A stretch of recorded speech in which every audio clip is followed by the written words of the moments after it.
புயல் வந்தாலோ எர்த்குவேக் வந்தாலோ ஒரு கிளைமேட் சிச்சுவேஷன் வந்தாலோ அதில் உயிரிழப்பது அது வேற.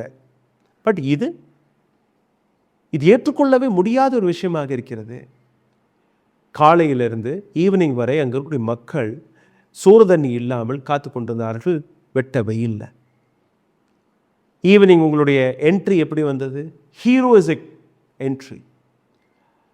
அந்த ரோட்டை நீங்கள் போய் பார்த்தீர்களா? 2 தரப்பில் அந்த பக்கம் தான் விஜய் வருவார் என்று இந்த புறத்தில் காத்து கொண்டிருந்த நபர்கள் பார்த்தா வண்டி இந்த பக்கமே வருது. மக்கள் இந்த பக்கத்தில் நிற்கிறார்களோ அதே இடத்துல உங்களுடைய என்ட்ரி. 10,000 நபர்களுக்கான நீங்கள் பெர்மிஷனை வாங்கியிருந்தீர்கள். ஆனால் வந்தது 27,000. விஜய் அவர்களுடைய வாகனத்தை சுற்றி பைக்கில் வந்த நபர்களுடைய எண்ணிக்கை மட்டுமே 5,000.